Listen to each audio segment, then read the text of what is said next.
Okay, ngayong gabi po, ang ating topic po ay tinitle ko po na The Way of Life of the True Christian. Bakit po the way of life? Kasi dapat may different stages kasi ang buhay ng isang Kristiyano, no? Starting from not a Christian after birth and being a Christian, and after that, what is the way of life of the true Christian? Kaya po yan ang title po natin ngayong gabi. So ngayon po ay babasahin po muna natin ang ating scripture for tonight. So dalawa po ito for some reason, ano? Okay. Brothers and sisters, let's read together. This is in the book of Ephesians, chapter 1, verses 3 through 6. Okay. Let's read. Blessed be the God and Father of our Lord Jesus Christ, who has blessed us in Christ with every spiritual blessing in the heavenly places, even as He chose us in Him before the foundation of the world, that we should be holy and blameless before Him. In love, He predestined us for adoption to Himself, as sons through Jesus Christ, according to the purpose of His will, to the praise of His glorious grace, with which He has blessed us in the Beloved. Let's read another text, brothers and sisters, okay? Ephesians chapter 4, reading from verse 25 through verse 32. So stop telling lies. Let us tell our neighbors the truth, for we are all parts of the same body. And don't sin by letting anger control you. Do not let the sun go down while you are still angry, for anger gives a foothold to the devil. If you are a thief, quit stealing. Instead, use your hands for good, hard work, and then give generously to others in need. Don't use foul or abusive language. Let everything you say be good and helpful, so that your words will be an encouragement to those who hear them. And do not bring sorrow to God's Holy Spirit by the way you live.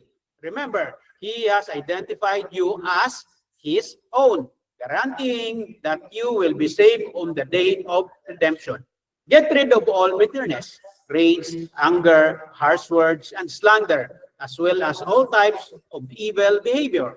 Instead, be kind to each other, tender-hearted, forgiving one another, just as God, through Christ, has forgiven you. Brothers and sisters, this is the word of God for the people of God. All glory belongs to Him and to Him forever. Amen. Okay. So ngayong gabi po, dalawa po yung ating text, no? Hindi siya magkarugtong, but I choose to do that. Bakit po? Kasi po may reason po kung bakit ganito. And ang format po ng pagkasulat ni Apostle Paul sa book of Ephesians, no? Ephesians was written by Apostle Paul. Okay?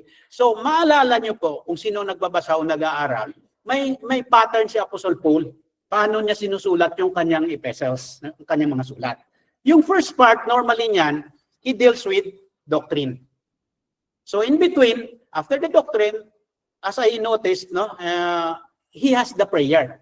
But after the prayer, the last part of his epistles are always the application or the encouragement or the exhortation, no, on how we live our lives as Christians. Kaya pinili ko pong dalawa rin po ito because I wanted us to understand what really Apostle Paul is giving us, no, through his letters in the book of Ephesians.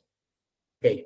Bakit dalawang text, no? Sinabi ko, ang first part deals with doctrine. And the second part, as I choose in here, deals with the application or the exhortation or the encouragement for us to live as Christians. Ngayon, bakit ganito, ano? Kasi po, our lives as Christians, ang foundation po nito ay dapat tamang doktrina.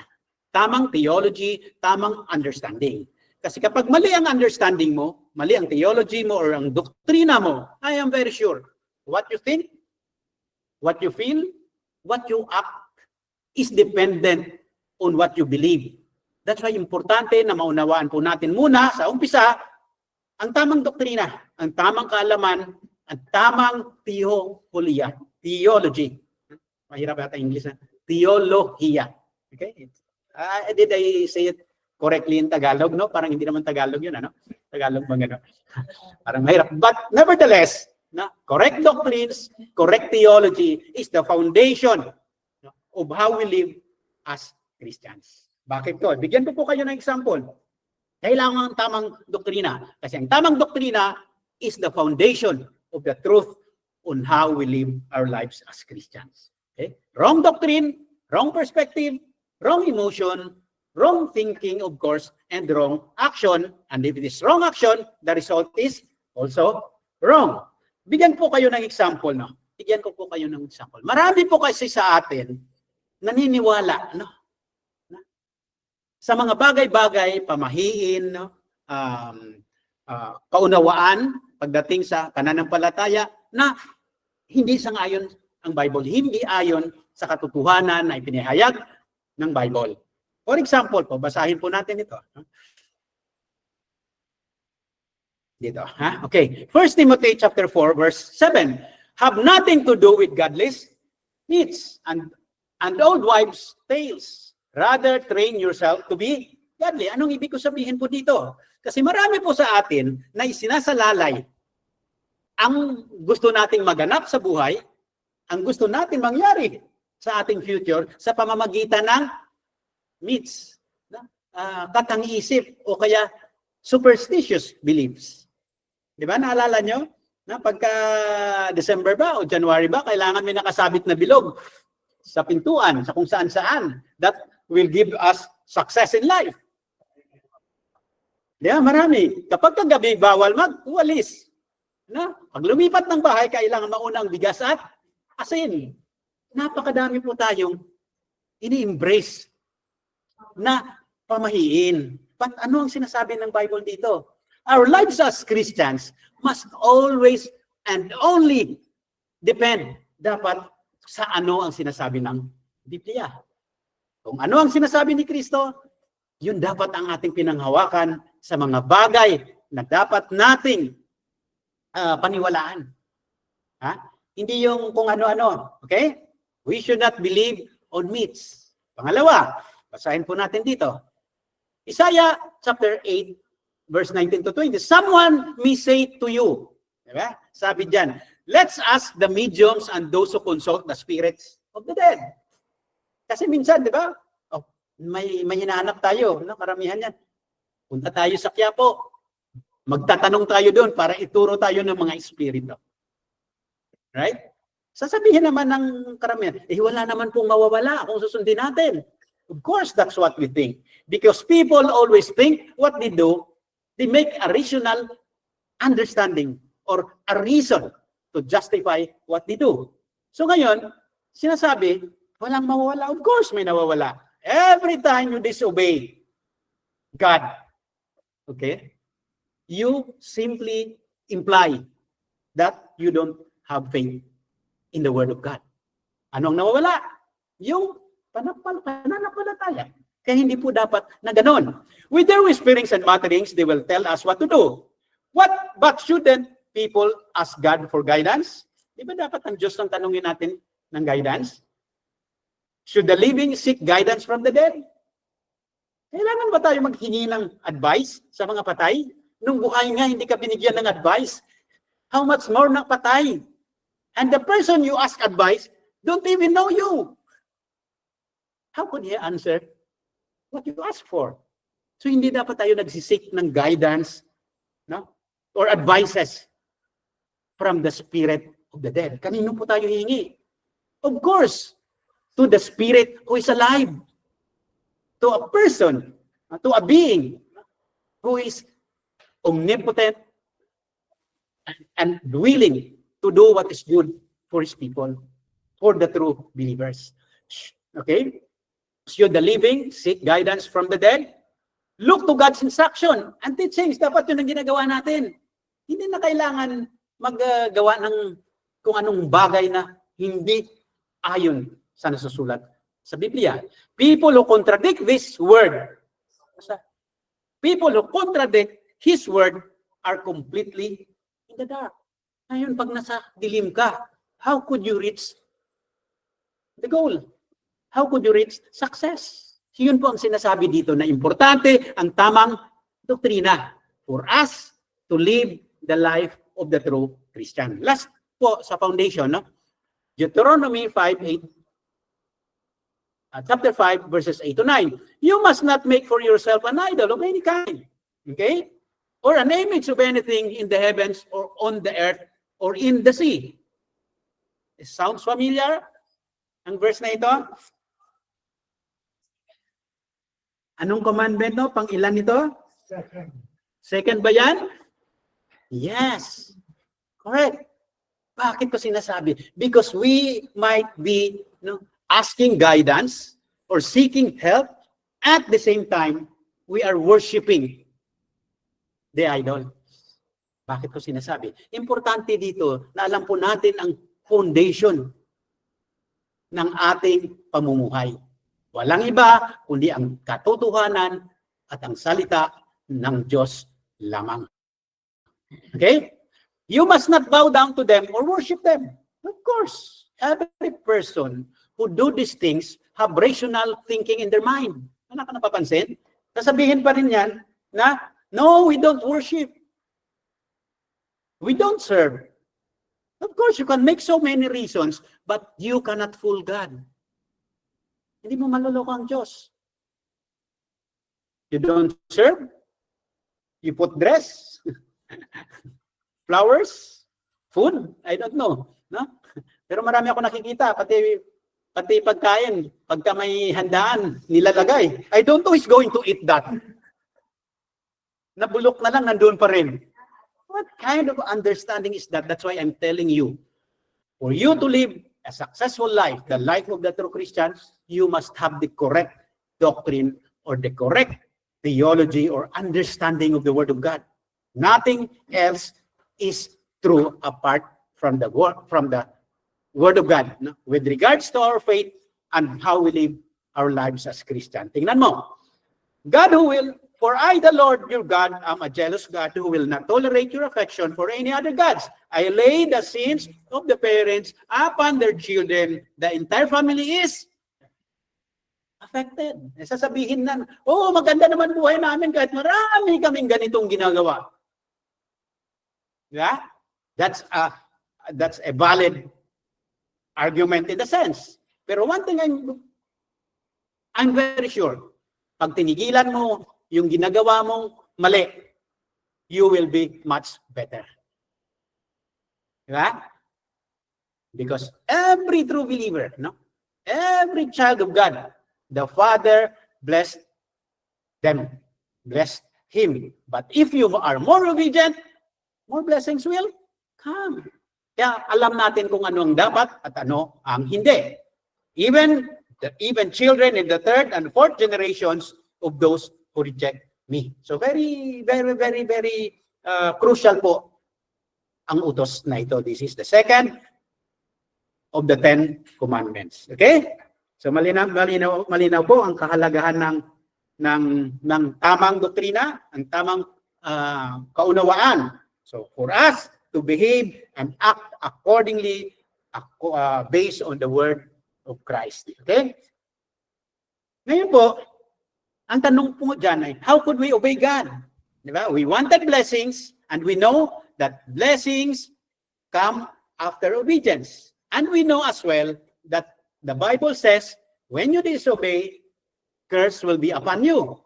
So importante na alam po natin ang mga consequences ng mga bagay na gagawin natin or ginagawa natin or gagawin pa natin. Blessings come after obedience or obedience brings blessing and disobedience brings curse. Kaya importante na alam natin paano sumunod sa salita ng Diyos. Because that's the way or the means of grace how God blesses His people. Okay? Paano tayo makakasunod? Ibig sabihin, when we obey God, ibig sabihin din yan, nakakagawa tayo ng tama. Tama sa pamantayan ng Diyos, hindi tama sa pamantayan ng tao. Because the one we please, the one we glorify, is not man, but God. Kaya dapat lang na ang pamantayan ng tama o pagsunod ay ayon sa pamantayan ng Diyos, hindi sa pamantayan ng tao. Okay. Ano ang requirement para masunod? Ano ang requirement na sinasabi ng Bible para tayo ay makagawa ng pagsunod sa Diyos?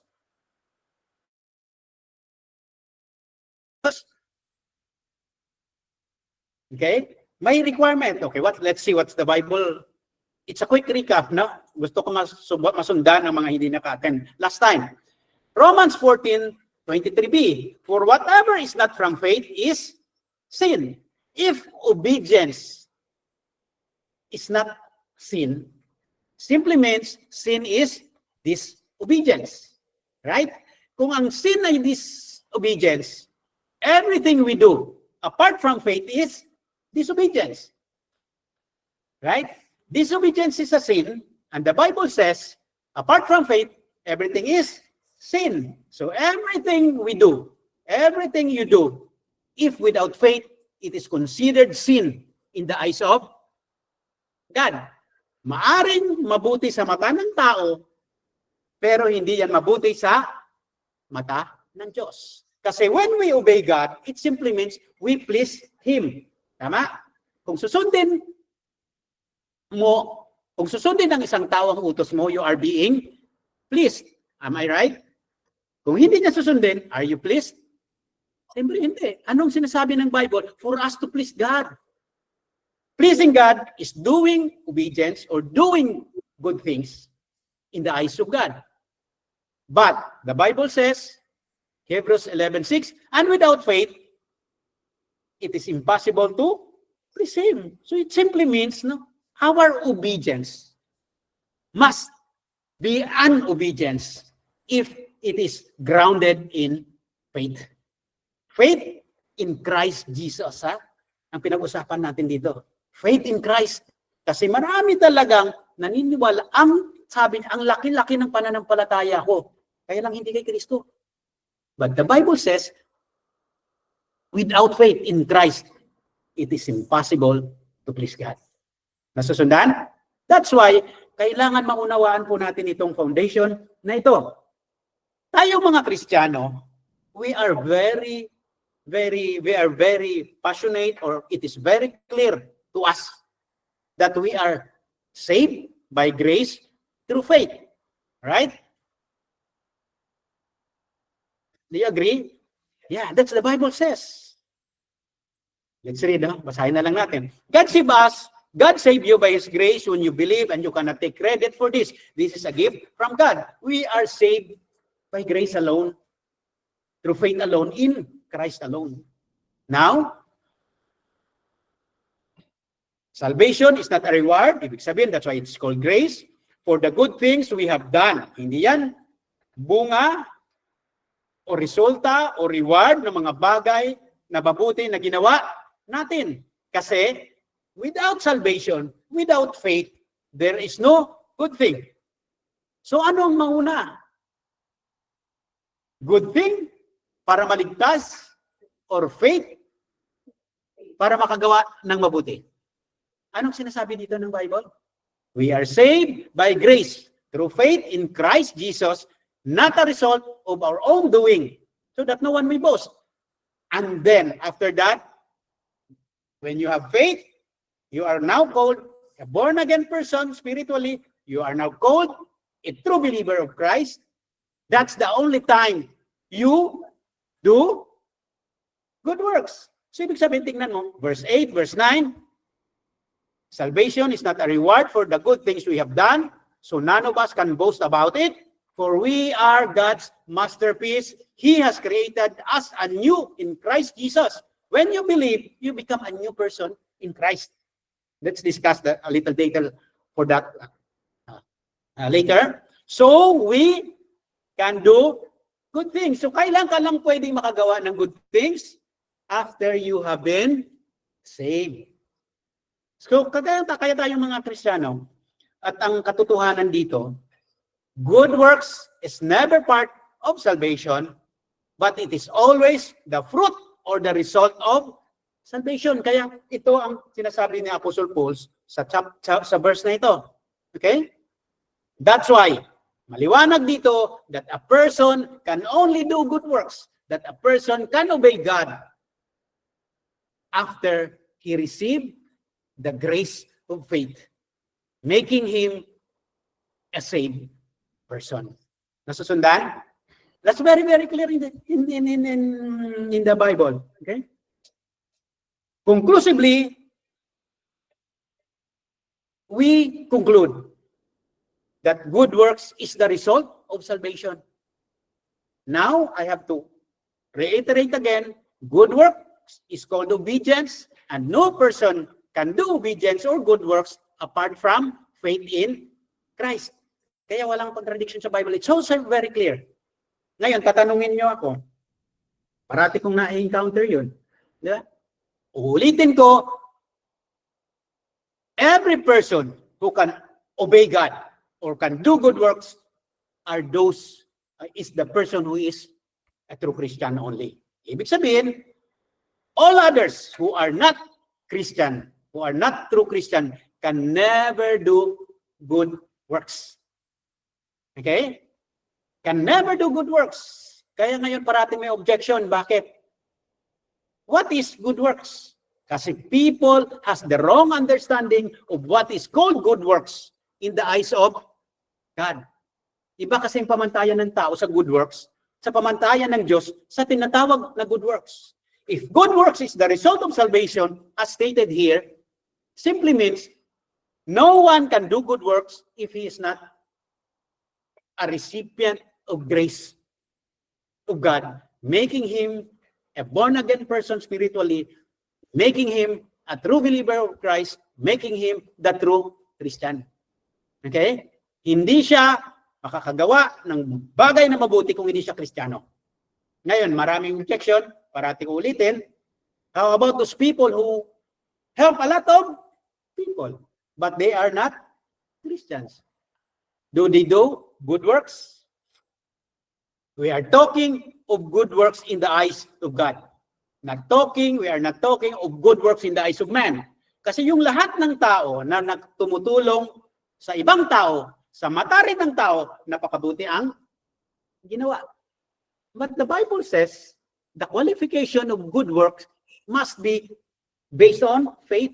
So ang tinatawag ko dyan, people who do good thing externally, like giving, helping, we call it a civic virtue.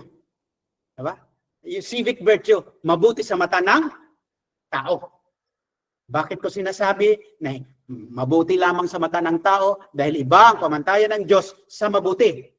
Ang tao nakatingin lamang sa panglabas na gawa, pero ang Diyos nakatingin sa puso. Kaya hindi walang contradiction. So every person who is not a true Christian can never do good works in the eyes of God. They may be so good in the eyes of people, but never good enough to be considered good in the eyes of God. Okay? Bakit? Basahin natin. 1 Samuel 16:7. People judge by outward appearance, but the Lord looks at the heart. So, ibig sabihin, para ang ginagawa mo ay mabuti sa mata ng Diyos, dapat ang external action mo ay in conformity to the commands of God. Sabi ng Diyos, you give, right? And at the same time, your motive of doing the giving must not to glorify yourself, but to give honor and glorify God. Nasusundan? Hindi kayo nalilito? Ha? Ngayon, kaya sinasabi sa Book of Isaiah, no? Even our best deeds are like filthy rags, right? Because it is not founded in faith in Christ Jesus. Nasusundan? Hindi tayo nalilito, ha? For your work to be considered good in the eyes of God, the external work, the external act itself must be in conformity to the command of God, to the commands of God, and the internal motive must be to give honor and glory to Christ Jesus. Para maiwasan mo magkasala, isipin mo parati, in whatever you do it all for the glory of God. Kaya wala talagang contradiction sa Bible. Kaya whenever you post something, or you do something, make sure you do it all for the glory of God. For you to be obeying what God is telling us to do. For us to be able to do good works. Everything should be done for the glory of God. Okay? That is the foundational doctrine na dapat nating maunawaan. Then again, only true Christians do good works.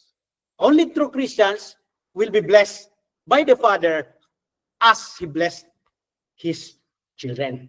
Ngayon, paano tayo nagiging true Christian? By faith.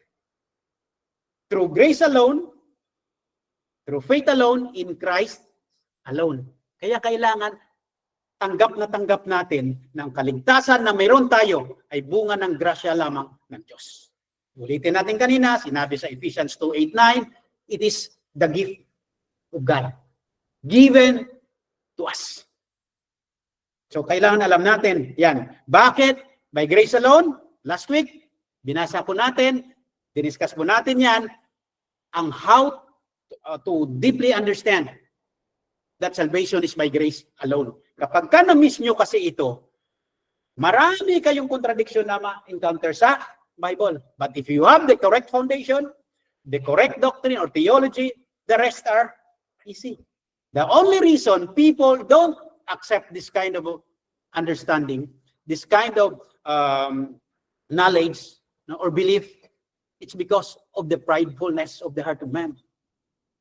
They believe that salvation is by grace alone, but ultimately, they assert that their salvation, they are the one who make the final act. That's why they believe. Hindi, ako ang nag-decide. Kaya ako naniniwala kay Kristo. In a simple lingo, in a simple language, if you're the one deciding, it simply means you get the credit. Right? Ikaw ang pinakauli. Ikaw ang may final say.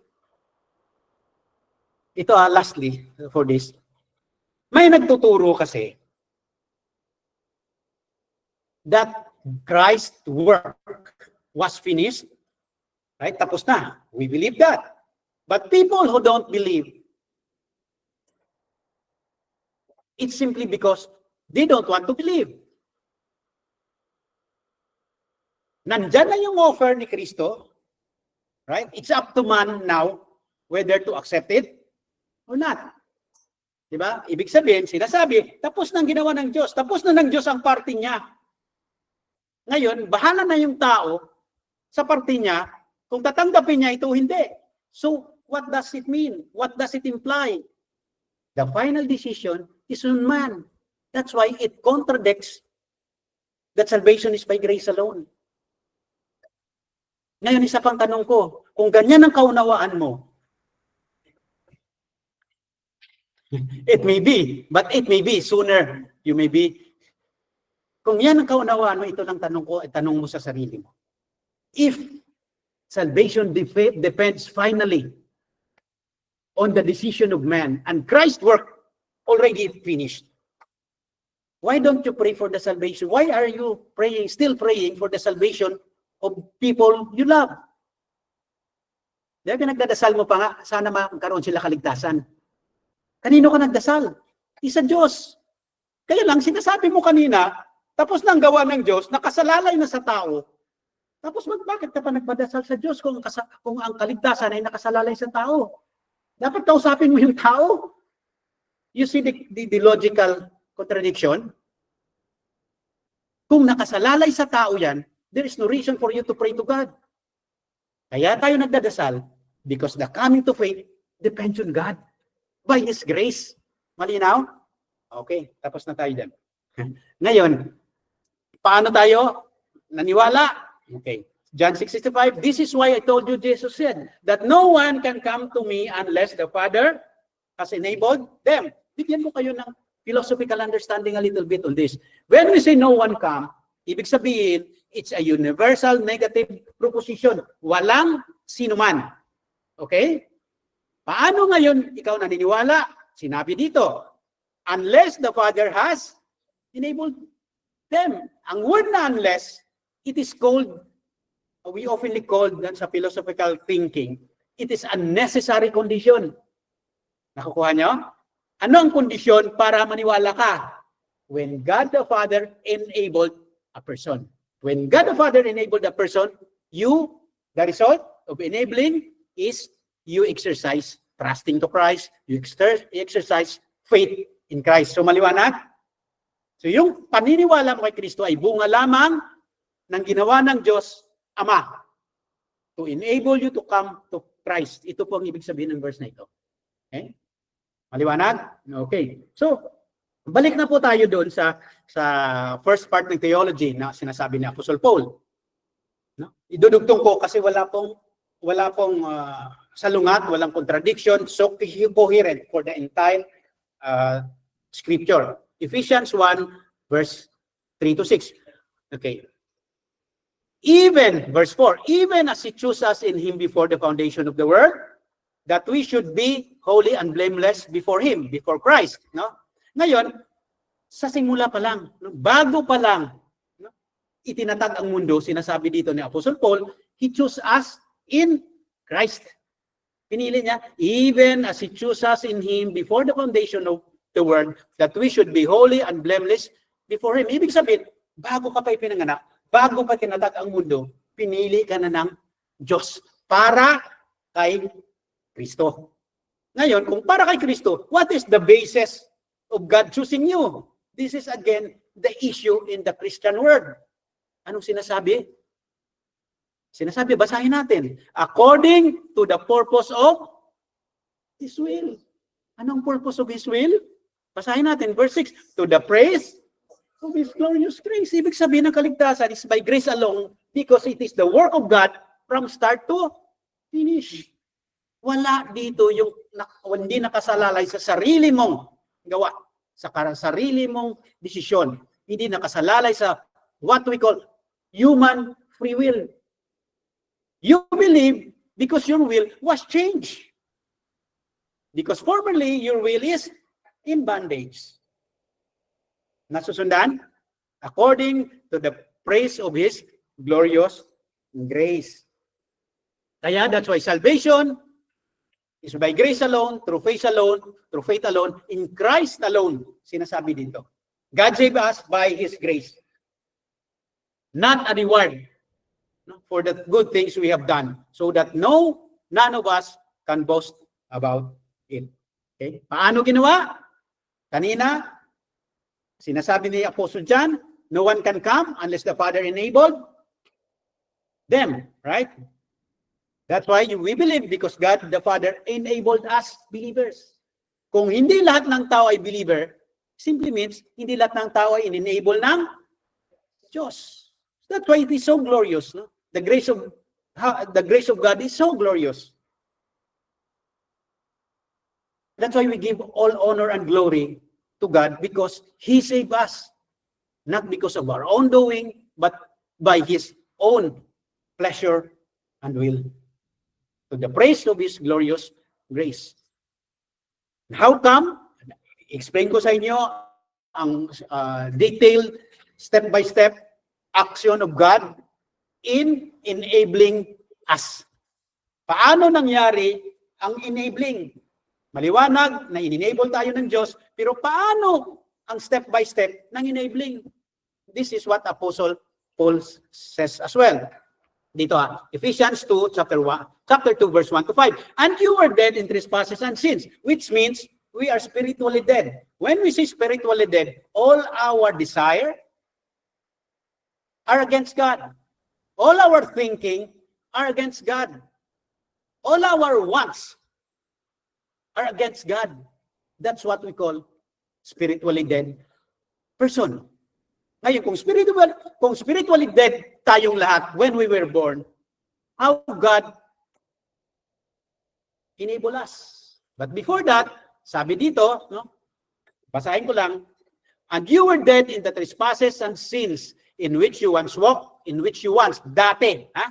Ganyan ka. Following the course of the world. Dati, ang way of life mo. Your desire is the desire of this world. Following the prince of the power of the air. Who is the prince of the power of the air? Yun dati ang sinusundan mo. Because you're dead spiritually. The spirit that is now at work in the sons of disobedience. Ganyan ang sinusundan ng lahat ng mga disobedient people. Among whom we all once lived. Dati tayo lahat ay ganyan. In the passions of our flesh, carrying out the desires of the body and the mind. We and were by nature children of wrath. Like the rest of mankind. Ano ibig sabihin? May accepted ba dito? Wala. Like the rest of mankind. Ngayon, paano tayo in-enable ng Diyos? Basahin natin ang kasunod. But God being rich in mercy, dahil lang sa kanyang awa, okay? Because of the great love with which He loved us, dahil lang sa pagmamahal, okay? Even when we were dead in our trespasses, anong ginawa niya sa spiritually dead heart natin? Made us alive, binuhay, together with Christ. That's why sinabi niya dito, by grace, you have been saved. So maliwanag, nasusundan natin. Maliwanag, ha? That will give us comfort. And we will become more grateful and thankful for our salvation, for our lives as Christians. Ngayon, paano niya tayo, how God made us alive? Basahin natin.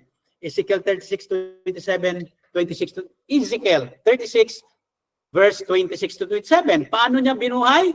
Sabi niya dito, and I will give you a new heart, and I will put a new spirit in you. I will take out your stony, stubborn heart, and give you a tender, responsive heart. Paano niya binuhay yung patay na puso? Pinalitan ng buhay na puso, responsive.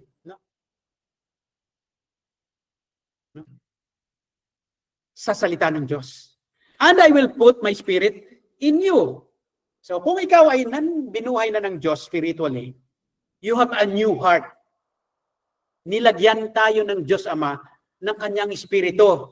So that, tingnan mo ulit na, so that you will follow my decrees. Kaya ang pagsunod, following the decrees is doing obedience, it is doing good works. So kaya lang tayo nakakasunod dahil pinalitan na ng Diyos ang matigas nating puso sa pusong malambot and responsive.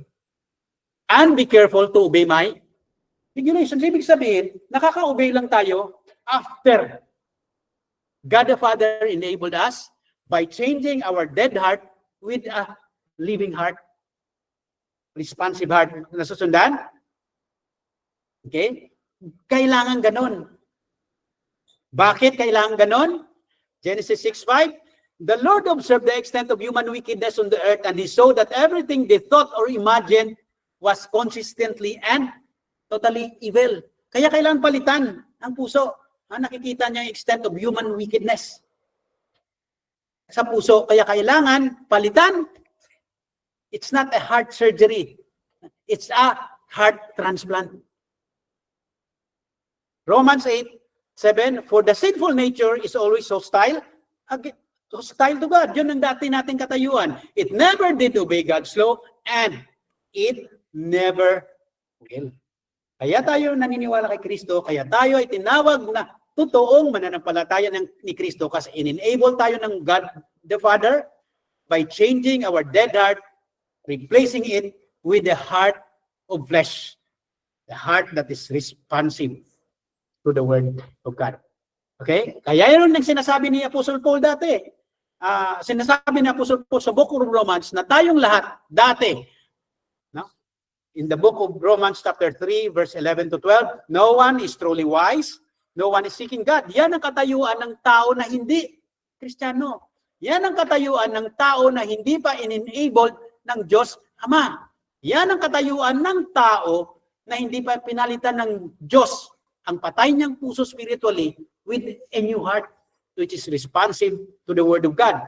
All have turned away, all have become useless. Yan ang katayuan ng ipinanganak na tao. Bago siya binigyan ng grasya ng Diyos. No one does good.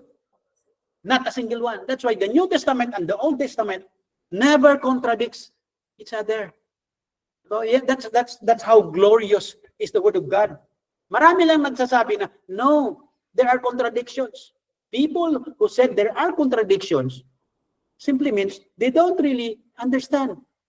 Maybe one is right, or one is wrong, or maybe both are wrong. Kaya yung sinasabi ko parati, the Bible has no contradiction. Dapat you have to put that in your mind. Ngayon, kung may contradiction at the outset, you have to study. You have to listen. Ang nagiging problema, alam mo kung ano? People who have different theology, ayaw na makinig sa ibang theology. What does it mean? They are so prideful. Their hearts are so arrogant. That's why they don't grow in the knowledge, in the true knowledge of Christ. Kahit ano pa man ang kaunawaan mo, no? If you want to know Christ more, you have to study. Listen to the opposing views and ask God. Pray and study the Bible for you to be able to know what is the truth. Okay? That's the way a true Christian must behave.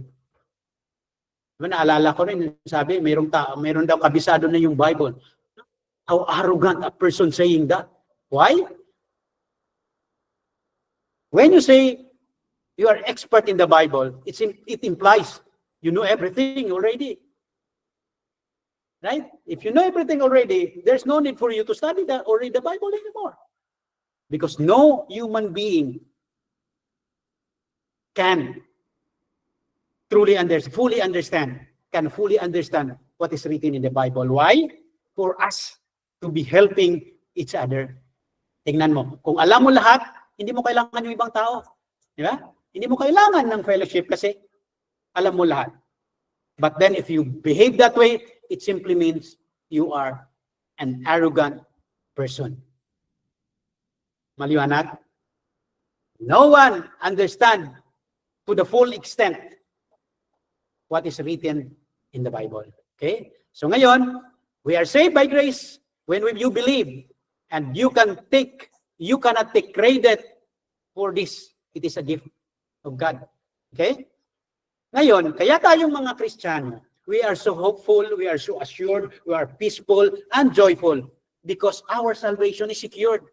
Because it is the work of God from start to finish. Kaya pinag-usapan natin last week, we can never lose salvation because it is the work of God from beginning to end. Hebrews 11:12, looking unto Jesus, the author and finisher of our faith. It's impossible that we can lose our salvation. The reason why we love Christ, because God the Father enabled us to love Christ. We love Christ because He first loved us. So where is the contradiction? If you're going to defy the correct doctrine that salvation is by grace alone, all God's work without any participation of man, where is your gratefulness? Pwede mo sabihin, Lord, I'm grateful, but probably 95%, 5% is in you. Now, you are sinning against God when He says, do everything for His glory. From start to beginning. Okay? 1 John 4:19, we love Him because He first loved us. Yan ang sinasabi. Kaya lang natin mahal siya ngayon. Dahil minahal muna niya tayo. Paano niya pinakita ang pagmamahal? God the Father enabled us. Change our heart, our dead heart, with a new heart. A living heart, a responsive heart. That's why we exercise trusting to Christ. We love Christ now. That's why salvation is by grace alone, because it is all the work of God from beginning to end. Amen? Okay, ito pa. Philippians 1, I am sure of this, that He who began a good work in you will bring it to completion at the day of Jesus Christ. So there is no losing of salvation. We cannot lose our salvation. John 6:37, all that the Father gives me will come to me, and whoever comes to me, I will never cast out. There are seemingly, verses in the Bible that may imply that we can lose salvation. But if you study it carefully, study diligently the context of the text, it is very clear. It's very clear that we can never lose our salvation. Okay? Ngayon, ano ngayon ang magiging resulta, no? Magiging resulta kapag ikaw ngayon ay totoong Kristiyano. Di ba? Ano ngayon ang magiging resulta kung ikaw ay totoong Kristiyano? Kanina sinasabi, the result for us to obey, for us to do good works. Ngayon, kung ikaw ngayon ay naniniwala kay Kristo, it simply means binago na ni Kristo ang pagkatao mo. Binago na ng Diyos ang pagkatao mo. Ito yung sinasabi, no? 2 Corinthians 5:17. This means that anyone who belongs to Christ has become a new person. The old life is gone. Ibig sabihin, bagong tao, bagong life. Ibig sabihin, bagong life, bagong katayuan, bagong anyo, bagong desire, bagong wants, bagong will. Now, only a true Christian has the ability, to do what is good in the eyes of God, because God empowers him through his grace to perform the things that God wants that person to do. Nasusundan? Ano yung dating self? Kasi kung may bago, may luma. Ano yung dating self? Ito yung sinasabi ni Apostle Paul ulit. To put off your old self, which belongs to your former manner of life. Ano yung dating mong self? You belong to former manner of life and is corrupt through deceitful desires. Corrupt dati. When we say corrupt against God, it's not aligned with the standard of God's righteousness. And to be renewed in the spirit of your minds. And to put on the new self. Ano yung new self? Ano yung new self? Created after the likeness of God in true righteousness and holiness.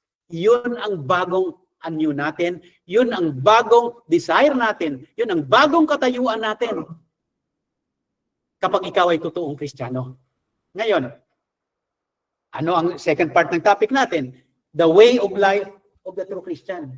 Kasi alam na natin paano tayo naging Kristiyano, paano tayo naligtas. It's by grace alone, through faith alone, in Christ alone. Kaya dapat lahat ng pasasalamat ay Kanya. Pati ang pagsunod natin, ang root cause niyan ay yung grasya pa rin ng Diyos. Kaya lahat ng pasasalamat dapat ibinibigay natin sa Kanya.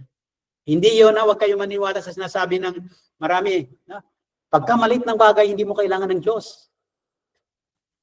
Hindi mo kailangan humingi sa Diyos kapag kasimpleng bagay. But then, the Bible does not say that. Everything you do it all for the glory of God. Even you eat or drink. Very simple thing. How come you say na hindi mo kailangan ng Diyos sa maliit na bagay? When you do that, you are sinning against God. Okay? Ngayon, anong gagawin natin bilang isang Kristiyano? But before that, sinasabi ulit ni Apostle Paul, chapter 3 of Colossians 9-10, do not lie to one another. Okay? Ito yung sinasabi niya rin kanina, no? Na sa first part ng ating verse. The first part ng ating verse, no? Do not lie to one another, seeing that you have put off the old self with its practices, and have put on the new self, which is being renewed in the knowledge after the image of its Creator. So dapat yun ang gagawin natin.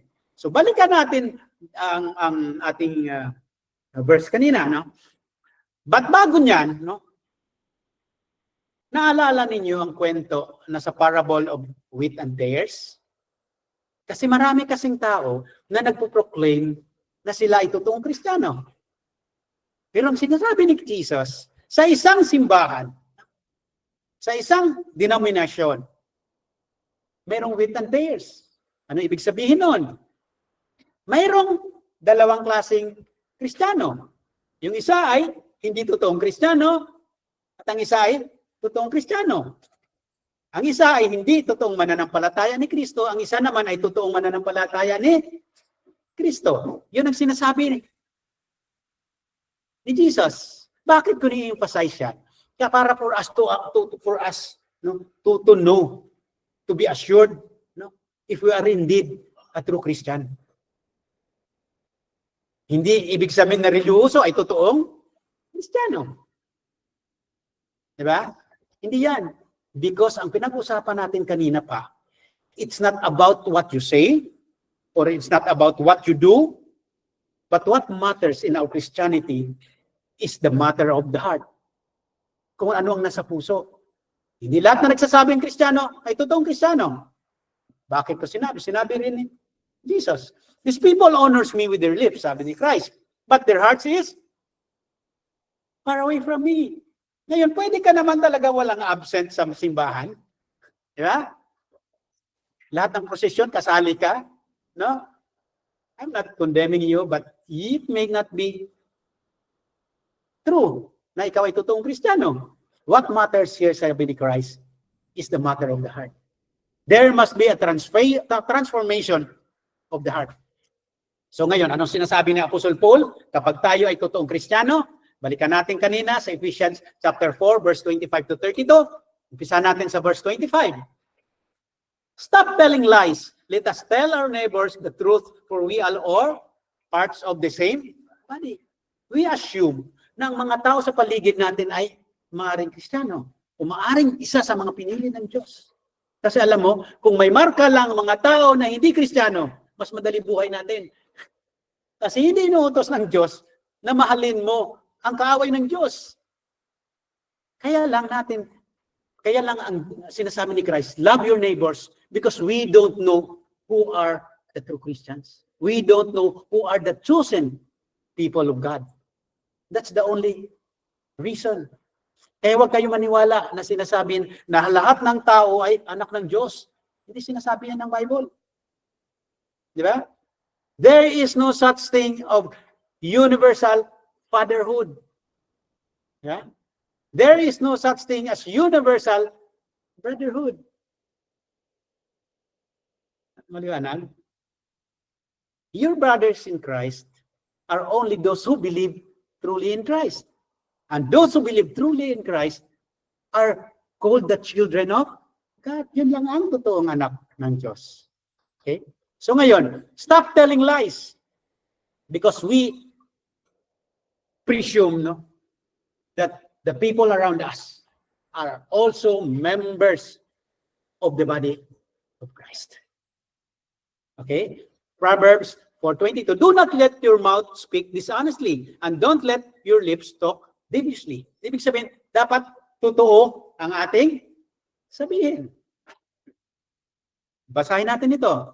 Alam niyo ito, no? Exodus 20:16. Is this familiar? Do not give false testimony against your neighbor. This is commandment number 9. Na? Okay? 9. This is commandment number 9. Ngayon, ganito. Maybe many will disagree to me. No? But for me, the Bible has no exception. Marami kasi nagsasabi na, exception yan. Ba't maniniwala ba kayo na may exception ng Bible? Tandaan nyo itong pag-iisip na ito. Kung naniniwala ka ang salita ng Diyos ay perpekto. Di ba? Ang batas na ginawa ng Diyos ay perpekto para sa atin. May exception kaya yon? The only way na may exception yan kung may hindi alam ang Diyos. People say na may exception ng Bible because they cannot reconcile the idea what is written in the Bible. May word naman na sa Bible na except Judas, right? May nakasalita, di ba naalala nyo? There's a text that says except Judas. Is that an exception? No, because when we say exception within the law, dapat hindi na mention sa sa batas itself. Kaya exception, dahil hindi na-mention. Yung exception, yung sinasabi na, except Judas, na-mention yun. It's already there. Pag sinabi natin exception from the Bible, it simply means hindi na-cover. Paano hindi ma-cover ng Diyos ay God is all-knowing? So it simply means walang exception sa Bible. The only reason that people say there is an exception in the Bible because they don't understand what the Bible says. Okay, basahin natin. Ha? So sinasabi, do not tell a lie. Pakinggan nyo ito. This may be famous pastors abroad or marami ako naririnig exception sa Bible and their understanding of this command, do not give false witness or false testimony against your neighbor. They take it legally or literally. O ngayon, di ba ang common dito, do not tell a lie. Huwag magsinungaling. Bibigyan ko ulit kayo ng example para ma-refresh kayo. Ha? Kasi ang Bible has an underlying principle na walang exception. Walang exception. May underlying principle itong Bible, kaya dapat yun ang alam natin para hindi kayo malito, hindi kayo magkakamali. Do you believe that is not sinful? Sabi nyo nga white lie, ano? But what is the underlying principle in the Bible? Because the Bible is perfect. Everything it covers with regards to the truth of how we live our Christian. Bigyan ko kayo ng example. Pakinggan yung mabuti. I will flash later, picture it out. The principle for you not to be deceived. When to tell a lie and not to tell a lie. Ready kayo? Sige, bigyan ko kayo ng example. Yung parating common example with even sa mga friends kong pastor sa Iloilo. Bigyan ko kayo. Yung anak mo, pumasok sa bahay nyo. Di ba? Ngayon, after 30 seconds, may isang murderer, child killer, nagkatok sa bahay nyo. Binuksan mo. Tinanong ng child killer, pumasok ba yung anak mo dahil papatayin ko? What will you say? Will you say, nandito? Or will you say, wala?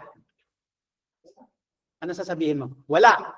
Now, are you telling the truth to the hired killer? No, you are lying to the hired killer. But you commit sin when you tell the lie to the hired killer. Yan ang prinsipyo na dapat natin alam. Parang kagaya rin yan sa mga may nagtatanong sa atin sa buhay-buhay. Totoo bang ichismis?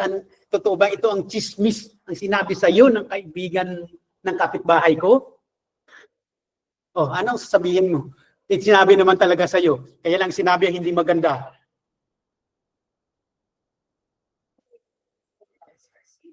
There is an underlying principle for us to know para alam natin kung ano yung sagot natin sa sitwasyon na ganyan. Naniniwala, maliwanag? Kasi otherwise, God will be unjust to convict us of lying in that kind of situation. Alangan na wala kang patutunguhan. Kung sasabihin mo sa hired killer, he will commit sin, right? And you destroy your child. And what happens? Did you promote the righteousness of God or did you promote evil? Wala kang patutunguhan kung ganon. That's why the Bible says that the context of telling a lie is very crucial. Tandaan nyo. What is the context of telling a lie? When you tell a lie to hurt the innocent. Kasalanan ang magsalita ng kasinungalingan kasi do not bear false witness. Kung ito ay ipapahamak ng inosente. Tama? Tatawag lang yung nagnakaw ng credit ng ATM card mo eh. Kasama yung calling card mo. Mr. Charlie, I've got your ATM card. What is the PIN code? I want to withdraw 100,000. Come to think of it. Right? That's why the context, no, of telling a lie is like this. You have to understand this. The principle in lying. Just like in the case of Rahab. Just like in the case of Rahab. Naunawaan niyo yun? Naalala niyo? Kilala niyo si Rahab? Tinago niya yung? Okay. Ba't bago dyan? Tandaan niyo ito. The principle in lying. Many will disagree, but I am very sure this is what the Bible is telling us. Nailiwanag na example ko nakuha niyo kanina. Okay. The principle in lying. Lying is a sin when it hurts the innocent.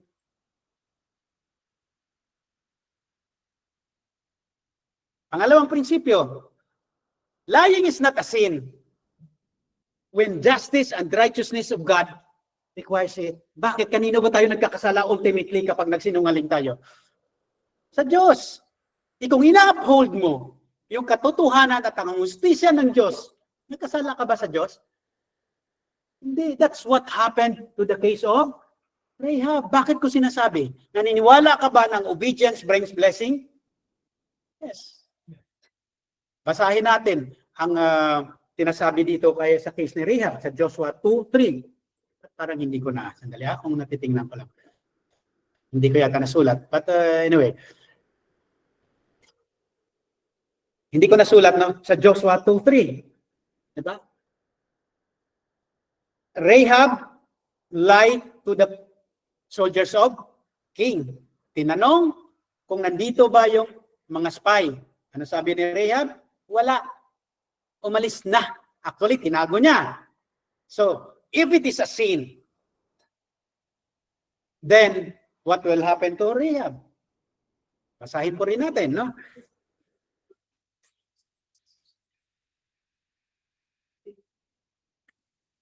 In Hebrews 1:31 and Hebrews 11:31, Rahab was blessed because of what he did to the spies. Ngayon, if sinning or disobedience brings curse, why did Rahab was blessed because of what she has done? Because of what she has done.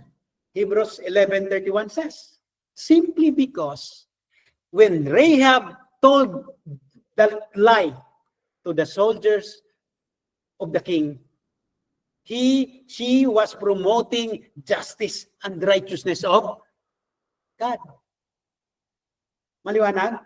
Kaya hindi po pwede na pag tinanong kayo, kung ichinismis ang isang tao sa inyo ng isang tao, hindi naman ikaw magkakasala kung hindi mo sasabihin.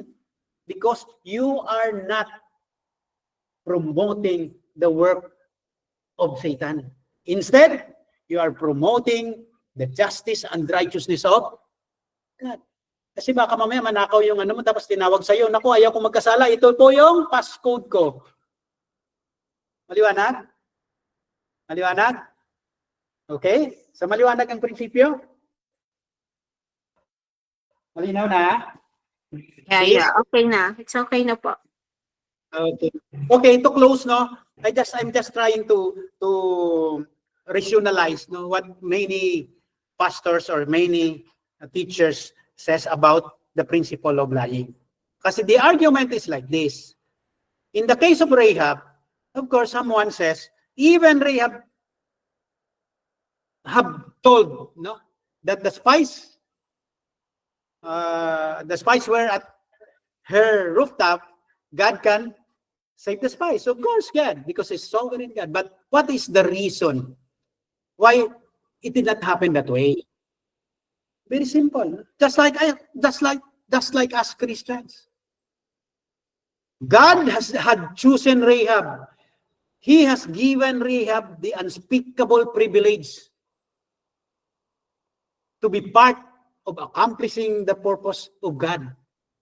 Kagaya rin sa ating mga Kristiyano, pinapakita na ang Diyos na ang pagbibigay niya, ang pagpili na sa taong gusto niya iligtas, ay hindi naaayon sa katangian or kakayahan ng tao. Just like Rahab. Rahab was a prostitute. Because God choosing His people not because of what people has or what is the ability of a person, but according only to His grace. What's the result of Rahab being chosen as part of saving the spies? He honors God. Diba nandun ang galing ang lineage ni King David? See, it's the same with us Christians right now.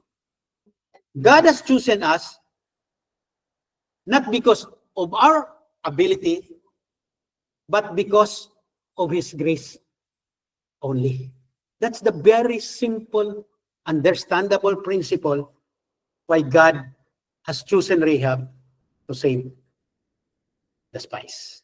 Okay, so I think we have we have consumed our time, no?